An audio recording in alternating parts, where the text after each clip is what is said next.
Cool. That's a pretty great plan. And then what about the literary aspect of the festival? How does that work? The literary aspect of the festival is probably something that Andre is more suited to address. Yeah, that's something we've been growing for the last 4 years, is the literary side of the festival. Super important to us. I mean, we're obviously all into writing and lit, and I am a writer. But Iowa City just has such a great tradition for literature, and there's so many writers in town here. I mean, there are writers who are huge national writers. You have like Marilyn Robinson teaching in town. You have people like Steve Casisto or like John DeGata in town as well. But then you have also this base of writers who are graduate students or just out of graduate school, or just came here to write because they know there's that community here. And so it only like makes sense, like, let's make the writing part of the festival huge. Right. And it's getting, I mean, this year the jump has been phenomenal. And it's not just having readings, typically in a stuffy room, and everybody's very serious, they get like their tie on. We're trying to make literature super fun, super enjoyable. Like, we have readings in the Mill, we have readings at Public Space 1, and there's a group in Iowa City called Anthology, which is kind of run by this guy who's an essayist, another guy who's a poet, and they've been making readings like throughout the year more fun. In Iowa City, a bunch of us got together and we're in Chicago, and we saw a literary death match, and it just kind of like got us inspired. Ooh. That's Opium Magazine. They do this awesome thing called the literary death match, where they kind of pair writers off against each other and make them read, and then you got to vote on them, and it's all in good fun.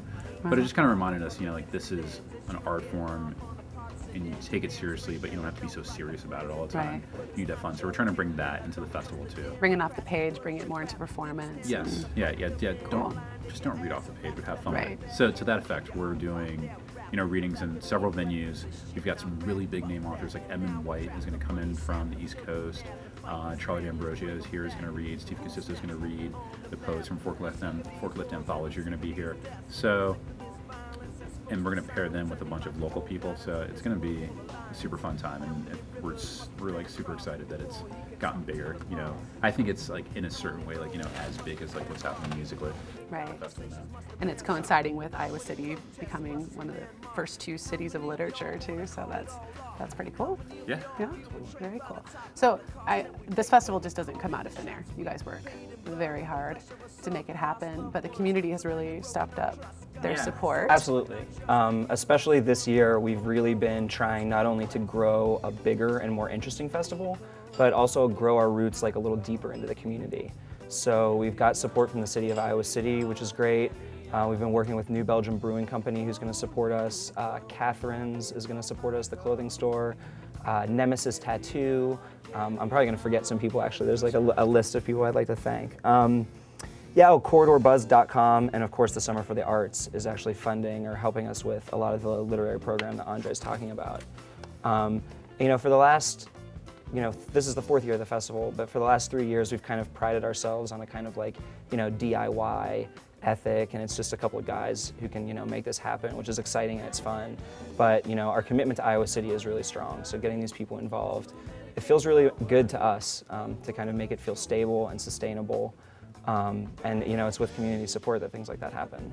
Well, and staging it all in the downtown area, it only makes sense that these downtown businesses are stepping up in support too. So is there any things going forward that you could see that you need help with? Volunteers, sponsorships? Yeah, we're always looking for volunteers. We're going to start a kind of major promotional push probably, where we're just going to need people to kind of, do some of the work of making sure a show runs, getting information out to people in the area, kind of like a street team.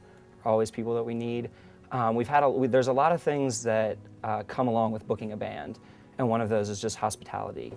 We really pride ourselves on creating a really friendly, non-corporate atmosphere to the artists that come in. We want to show them kind of Iowa City hospitality, but that involves food and drink and places to stay. So obviously we're always looking for local businesses who'd be willing to donate a meal at their restaurant or some groceries from their store, or however that might work.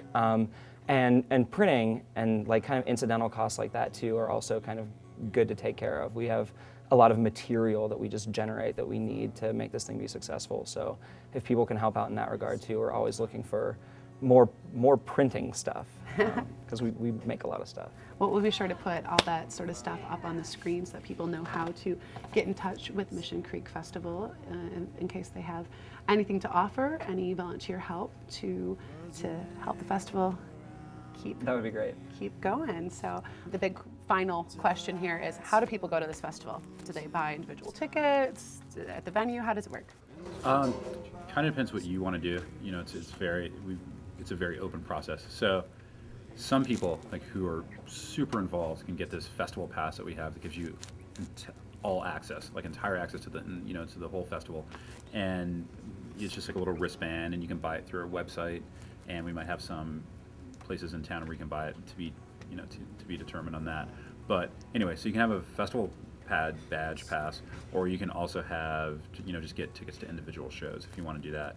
And another cool thing about our festival is that this year there's a lot more free stuff happening this year than Cool. we've had in the past. So a lot more free stuff and a lot more all ages Great. stuff happening. So we're trying to keep it as open as possible. So if you're a super art nerd, you should get the pass. If there's a couple shows or a couple events you want to go to, then just like buy tickets for those events. Check them out, enjoy it.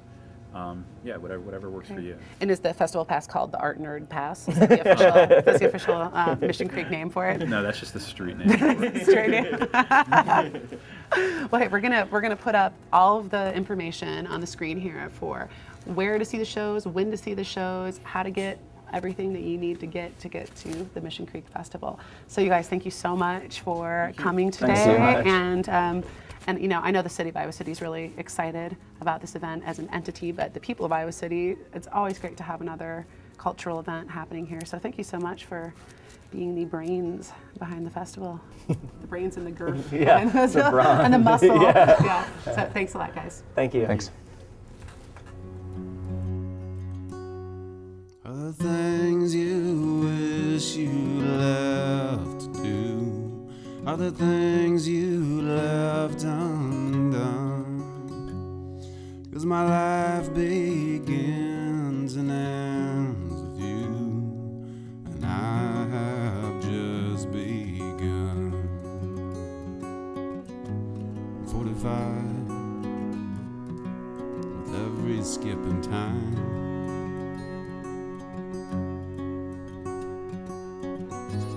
45 with every skip in time.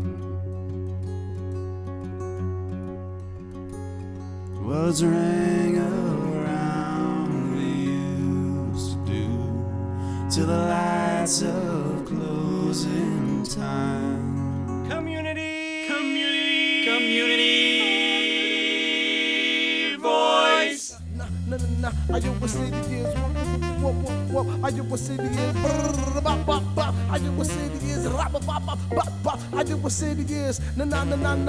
I you a city is whoop. I you a city is. I you a city is. I you a city is. I you a city is. I you a city is.